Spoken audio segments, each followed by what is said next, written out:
Good morning आप सभी को, जय हिंद। तो आप लोग बहुत मस्त होंगे, हमको पता है। और आज लगभग 4-5 दिन के बाद हमको मौका मिला है आपसे बातचीत करने का। तो आइए एसएससी जीडी से संबंधित जो भी डाउट आपके मन में है उसको दूर करने का प्रयास करते हैं इस वीडियो में। आपके मन में बहुत सारा डाउट है, जैसे कि रिजल्ट कब आएगा, फिजिकल मेडिकल एक साथ होगा कि नहीं, और होगा तो कब होगा, नॉर्मलाइजेशन में कितना नंबर मिलेगा, स्कोर कार्ड कैसे आएगा, फाइनल सिलेक्शन का क्या कितना फाइनल कटअप रह सकता है, ये सब जितना भी डाउट है। और एक तो और भी डाउट जोड़ लीजिए उसमें एक्स्ट्रा। हम ऐसा कल्पना करते हैं कि आपके मन में चलता होगा कि फाइनल ज्वाइनिंग कब तक होगा, क्या हम लोग को अभी घुसने का मौका मिलेगा पाकिस्तान। इसके ऊपर भी थोड़ा सा हम इसी वीडियो में चर्चा कर लेते हैं, समझे। बहुत लंबा गैप हो गया आप लोग और हमारे बीच में, क्या कि जैसे कि आपको पता है सबका छुट्टी उट्टी कैंसिल कर दिया था, बहुत नाटक हुआ। उसी बीच में आप लोग टेलीग्राम भी देखते होंगे, भी बंद होगा मेरा, लेकिन अब चालू किए हैं। आइएगा कभी प्लॉट पर, बातचीत वहाँ पे भी होगा, ठीक है। सबसे बड़का बात रिजल्ट से संबंधित। रिजल्ट तो मई में आना ही है। मई से अगर लेट कर दिया तब सोचिए कि फिर जो एसएससी का पूरा कैलेंडर गड़बड़ हो जाएगा। अब एक जीडी के भर्ती के लिए पूरा कैलेंडर गड़बड़ करना, अब आप बोलिएगा इसका तो फिजिकल मेडिकल होना, कैलेंडर कैसे गड़बड़ होगा। होता है। अब कैसे होता है आपको बाद में बताएंगे। देखिए, नोडल एजेंसी सीआरपीएफ है। सीआरपीएफ ये नहीं चाहती है कि हम जितना भी फोर्स अलॉट करेंगे फिजिकल मेडिकल कंडक्ट करवाने के लिए उसको बार बार बुलाना पड़े। BSF, CRPF, ITBP, SSB, Assam rifle, जितना भी जो भी आपका फिजिकल मेडिकल कंडक्ट करवाएगा, तो सबको यही चाहता है एक ही बार बुलाएं और एक ही बार में जो है बिहा भी करवा दें और लड़की विदा भी करवा दें। समझे कहने का मतलब कि एक ही बार में सब काम करवा दें। हो सकता है कि ऐसा इस बार भी हो जाए, फिजिकल मेडिकल एक साथ हो जाए, लेकिन सिस्टम तो ये बोलता है कि फिजिकल मेडिकल एक साथ नहीं होना चाहिए। क्योंकि जैसे फिजिकल होगा तो वैकेंसी का 8 गुना बच्चा को बुलाया, फिर मेडिकल होगा 2 गुना बच्चा को बुलाएगा। इस तरह से छांटते चलता है सिस्टम। लेकिन दोबारा कोई मेहनत नहीं करना चाहता है, इसलिए चाहता है कि बार में फाइनल कर दे। पिछले बार जो एक साथ फिजिकल मेडिकल हुआ तो वो शुरू से निर्धारित थोड़ी ना था कि एक साथ फिजिकल मेडिकल होगा, नहीं। वो कटअप जो जारी किया वो फिजिकल के लिए ही कटअप जारी किया। बाद में एक नोटिस जारी करके बोला गया कि नहीं, जितना जितना बच्चा फिजिकल के लिए सेलेक्ट हुआ है सबका मेडिकल भी हो जाएगा एक ही कटअप पर। ये बात अलग है। लेकिन देखिए इस बार भी हमको लगता है कि फिजिकल मेडिकल अलग अलग होना चाहिए। पता नहीं किसके मन में क्या चल रहा है, तो इसके बारे में तो हम फिर क्लियर करेंगे ही अगले सब वीडियो में। और नॉर्मलाइजेशन के बारे में थोड़ा सा बात करते हैं। देखिए, जो किस्मत बोलते हैं ना, किस्मत, वो उसी को नॉर्मलाइजेशन करते हैं शुद्ध हिंदी में। अब कैसे, किसी को मिलेगा 8 नंबर, किसी को 10 नंबर, किसी को 17 नंबर, किसी को 18 नंबर। तो यहाँ पे किस्मत वाला खेल होता है। आप इमेजिन कीजिए आप 4 नंबर के वजह से चूक गए फाइनल मेरिट में, और वही आपको 4 नंबर एक्स्ट्रा नॉर्मलाइजेशन में मिल जाता, तो क्या आपका सिलेक्शन होता कि नहीं। यही सब चीज़ होता है, इसी को किस्मत करते हैं यहीं पर, ठीक है। तो अभी तक आप लोग आंसर की में अपना अपना मार्क्स मिलाए होंगे। मान लीजिए कि आपका मार्क्स 120 बन रहा है, समझे। उसमें आप अपने मन से 10 नंबर जोड़ दीजिए, 130 हो गया। और अब ये देखिए कि आपके स्टेट का, आपके डिस्ट्रिक्ट एरिया का, आपके कैटेगरी का पिछले बार फिजिकल के लिए कितना कटअप गया था। ठीक है, अगर फिजिकल का नहीं देखना है, फाइनल देखना है, फाइनल देखिए। लेकिन हम बोलते हैं पहले फिजिकल देखिए, क्योंकि वैकेंसी पिछले साल से भी ज़्यादा है, इसलिए पहले फिजिकल का कटअप देखिए। और ये सब पूरा पीडीएफ आपको कहीं से भी ऑफिशियल वेबसाइट से तो मिलेगा ही, हम टेलीग्राम पर भी डाल दिए हैं, वहाँ पे भी आप फाइल सेक्शन में जाके लोड कर सकते हैं।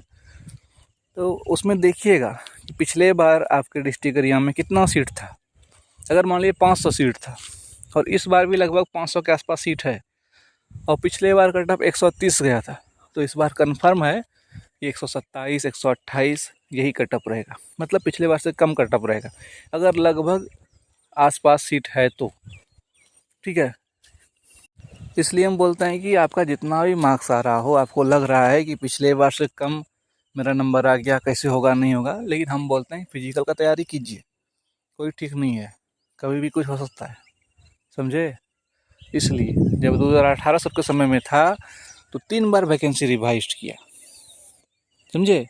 जो बच्चा को बाद में बोला एडिशनल वाला, सब बच्चा एडिशनल रिजल्ट दिया जाता था, वो सब बच्चा का नौकरी हो गया, वो सभी नौकरी कर रहा है। 2021 में ज्वाइनिंग हुआ था। इसलिए बोलते हैं कि ये सब टेंशन मत लीजिए, क्या होगा नहीं होगा। अगर आप मेहनत किए हैं तो रनिंग में भी मेहनत कीजिए, और रनिंग आपका ठीक होगा तो मेडिकल अपने आप ठीक हो जाएगा, लगभग ठीक हो जाएगा। आज हम बात करने जा रहे हैं एसएससी कांस्टेबल जीडी भर्ती परीक्षा 2026 के सबसे बेस्ट बुक के बारे में, जो कि चक्षु प्रकाशन की है। इस बुक की खासियत आपको हम बताना चाहते हैं। ये समान अध्ययन का बुक है, सामान्य ज्ञान। इसमें आपको देखिए, अगर कोई आदमी सिलेबस कंप्लीट करना चाहता है तो कैसे करेगा, पूरे अच्छे से एग्जाम ओरिएंटेड चीज़ दिया गया है, जो कि आपका टीसीएस में लगातार क्वेश्चन जहाँ जहाँ से पूछता है आप बिल्कुल आराम से पढ़ सकते हैं, बेसिक टू हाई लेवल। जैसे कि इसमें देख पा रहे हैं, हिस्ट्री है, art and culture, geography, economic, polity, उसके बाद आपका साइंस का भाग है, फिजिक्स, केमिस्ट्री, बायोलॉजी, फिर स्पोर्ट्स, और फिर स्टैटिक जीके कवर किया गया है। जैसे आप लोग देखेंगे तो जैसे भारतीय इतिहास, इंडियन हिस्ट्री, प्राचीन इतिहास से बड़ा ही अच्छा एकदम अंदर घुस करके कवर किया गया है, जो कि फालतू आपका दिमाग में कहीं भटकाव नहीं आए। आप ओरिजिनल मटेरियल पढ़ें जहाँ से आपका प्रश्न बनेगा। तो इस प्रकार से देखिए, कुछ भी चीज़ नहीं छोड़ा गया है, चाहे वो सिंधु सभ्यता से सवाल हो प्राचीन भारत का, या आपका फिर मध्यकालीन भारत इतिहास हो, और उसके बाद आपका आधुनिक भारतीय इतिहास हो। इस तरह से करके सब कुछ कवर किया गया है। और इसके बाद आपका पूरा सॉल्व पेपर आता है, ठीक है, चैप्टर वाइज सॉल्व पेपर आता है चक्षु प्रकाशन का, जिसमें आपका जीके अलग आएगा, मैथ, रीजनिंग, हिंदी सबका अलग आएगा, और एसएससी जीडी का स्टडी गाइड भी आता है, जिसको ले करके आप अपना तैयारी को बेहतर बना सकते हैं। और देखिए, सबसे अच्छा उपाय आपको बताते हैं, अच्छे से पढ़िए, अच्छा कंटेंट पढ़िए, फालतू भटकने से कुछ फ़ायदा है नहीं, ठीक है। अगर सिलेक्शन लेना है तो ये बुक आपके लिए सबसे बेस्ट रहेगा। डिस्क्रिप्शन में लिंक दे दिए हैं, वहाँ से आप परचेज़ कर सकते हैं, या अपने नज़दीकी बुक स्टॉल से भी खरीद सकते हैं। समझ गए। अब आइए मेन बात कि आपके स्टेट का कट ऑफ क्या रहेगा। ये सब तो आप लोग जानते ही हैं निकालने के लिए। एक तो अंदाज़ आपको बताया कि पहले सीट देख लीजिएगा, उसके बाद अपने मार्क्स में नॉर्मलाइजेशन मार्क्स जोड़ लीजिएगा। ऐसे भी आपका जब रिजल्ट आएगा, मई में ही आएगा, तो उसके साथ एक स्कोर कार्ड भी आता है। स्कोर कार्ड मतलब उसमें पता चलेगा आप किस डिस्ट्रिक्ट एरिया से क्वालिफाई हैं, किस कैटेगरी से क्वालिफाई हैं, कहाँ से आप हैं, आपका पार्ट ए मार्क्स कितना है, पार्ट बी मार्क्स कितना है, आपका रॉ मार्क्स कितना है, और आपका नॉर्मलाइज्ड स्कोर कितना है।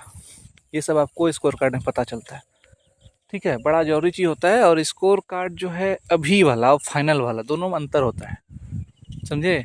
इसके बारे में भी हम बाद में बताएंगे, लेकिन तत्काल जो आप लोग के माइंड में डाउट है, हम क्लियर कर देना चाहते हैं कि इसी साल 2025 में ही आप ज्वाइनिंग पर जाएंगे 100%। चाहे आपका फिजिकल जुलाई से हो या अगस्त से हो, आप इसी साल जाएंगे, गारंटी, लिख लीजिए, ठीक है। तो यहाँ पे आपका फर्ज यही बनता है कि आप एग्ज़ाम दे दिए, और उसमें 1 को 2 नंबर घटा बढ़ा पाएंगे नहीं। भगवान से प्रार्थना कीजिए नॉर्मलाइजेशन में आपको अच्छा खासा मार्क्स मिले, और फिजिकल मेडिकल आप पास कर जाएँ। और जितना पिछले बार उछाल मारा था कट ऑफ, उतना इस बार मारेगा नहीं। फाइनल का बात करते हैं, मान लीजिए कहीं पे 120 नंबर फाइनल कट ऑफ गया था, इमेजिन कीजिए कहीं 120 नंबर कट ऑफ गया था, और उसी स्टेट के उसमें जितना सीट था उतना सीट लगभग इसमें है, तो आप ये समझ के चलिए 118, 116 ऐसा कट ऑफ यहाँ पर रहेगा। 3-4 नंबर कम करके आप मान सकते हैं, ठीक है। क्योंकि देख लीजिएगा क्वेश्चन का लेवल कितना अच्छा था, विद्यार्थी कितना अटेम्प्ट किया है, कितना एक्यूरेसी था, सबका जब एक मोटा मोटी अंदाज लगाइएगा तो पता चलेगा कि विद्यार्थी की इस बार हालत ख़राब, समझे। यही सब बात है, आप लोग अच्छे से रहिए। नेक्स्ट वीडियो में जो है हम बहुत कुछ क्लियर करेंगे। आज 4-5 दिन के बाद सिर्फ आप लोग से बातचीत करने के लिए हम आए। आप लोग बहुत अच्छे होंगे। इधर का भी माहौल अभी शांत है, टेंशन नहीं लेना है किसी तरह का। टेलीग्राम पर आइएगा तो वहाँ भी ग्रुप कॉलिंग के माध्यम से बातचीत करेंगे, ठीक है।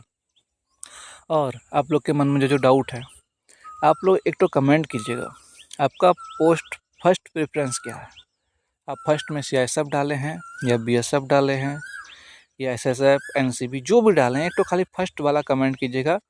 उसके बाद आपको बताएंगे कि इस बार कैसे कैसे अदला बदली होगा, ठीक है। बहुत दिन के बाद आप लोग से बातचीत किए, बहुत कुछ बातचीत करना था, लेकिन नेक्स्ट वीडियो में हम सब कुछ क्लियर करेंगे, आप चिंता मत कीजिएगा। आप लोग अच्छे से रहिए। धन्यवाद। जय हिंद।